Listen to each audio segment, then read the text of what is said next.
जानते हैं गंगा दशहरा पर्व के बारे में। गंगा दशहरा का पर्व ज्येष्ठ मास के शुक्ल पक्ष की दशमी को मनाया जाता है। ज्येष्ठ शुक्ल दशमी को सोमवार तथा हस्त नक्षत्र होने पर यह तिथि घोर पापों को नष्ट करने वाली मानी गई है। हस्त नक्षत्र में बुधवार के दिन गंगा अवतरण हुआ था, इसलिए यह तिथि अधिक महत्वपूर्ण है। इस तिथि में स्नान, दान, तर्पण से 10 पापों का नाश होता है, इसलिए इसे दशहरा कहते हैं। इस दिन गंगा में स्नान का विशेष महत्व है। गंगा स्नान से व्यक्ति के सारे पापों का नाश हो जाता है। यह जल वर्ष भर रखने पर भी सड़ता नहीं है। कथा। प्राचीन काल में अयोध्या में सगर नाम के राजा राज्य करते थे। उनके केशनी तथा सुमति नाम के 2 रानियां थीं। केशनी से अंशुमान नामक पुत्र हुआ तथा सुमति के 60,000 पुत्र थे। एक बार राजा सगर ने अश्वमेघ यज्ञ किया। यज्ञ की पूर्ति के लिए एक घोड़ा छोड़ा। इंद्र यज्ञ को भंग करने हेतु घोड़े को चुराकर कपिल मुनि के आश्रम में बांधा। राजा ने यज्ञ के घोड़े को खोजने के लिए अपने 60,000 पुत्रों को भेजा। घोड़े को खोजते खोजते वे कपिल मुनि के आश्रम में पहुंचे तो उन्होंने यज्ञ के घोड़े को वहां बंधा पाया। उस समय कपिल मुनि तपस्या कर रहे थे। राजा के पुत्रों ने कपिल मुनि को चोर चोर कहकर पुकारना शुरू कर दिया। कपिल मुनि की समाधि टूट गई तथा राजा के सारे पुत्र कपिल मुनि की क्रोधाग्नि में जलकर भस्म हो गए। अंशुमान पिता की आज्ञा पाकर अपने भाइयों को खोजता हुआ जब मुनि के आश्रम में पहुंचा तो महात्मा गरुड़ ने उसके भाइयों के भस्म होने का सारा वृतांत कह सुनाया। गरुड़ जी ने अंशुमान को यह भी बताया कि यदि इनकी मुक्ति चाहते हो तो गंगा जी को स्वर्ग से धरती पर लाना होगा। इस समय अश्व को ले जाकर अपने पिता के यज्ञ को पूर्ण कराओ।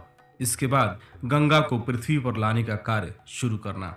अंशुमान ने घोड़े सहित यज्ञ मंडप में पहुंचकर राजा सगर से सब वृतांत कह सुनाया।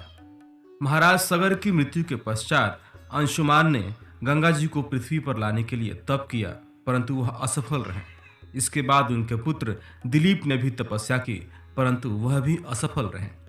अंत में दिलीप के पुत्र भगीरथ ने गंगा जी को पृथ्वी पर लाने के लिए गोकर्ण तीर्थ में जाकर कठोर तपस्या की। तपस्या करते करते कई वर्ष बीत गए, तब ब्रह्मा जी प्रसन्न हुए तथा गंगा जी को पृथ्वी लोक पर ले जाने का वरदान दिया।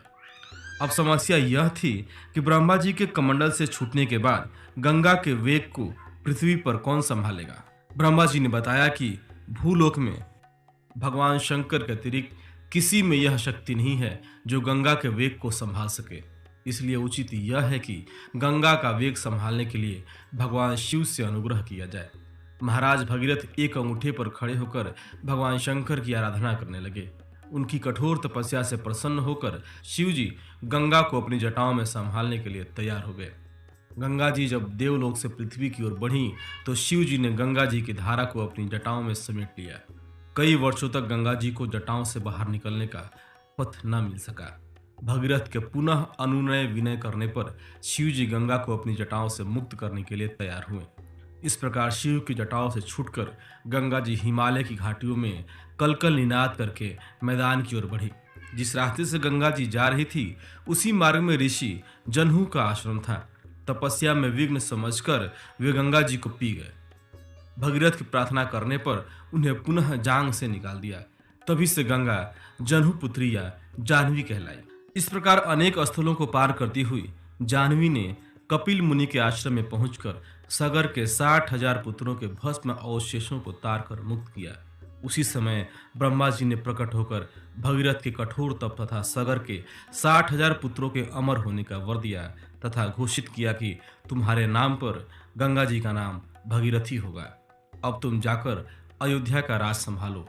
ऐसा कहकर ब्रह्मा जी अंतर्ध्यान हो गए।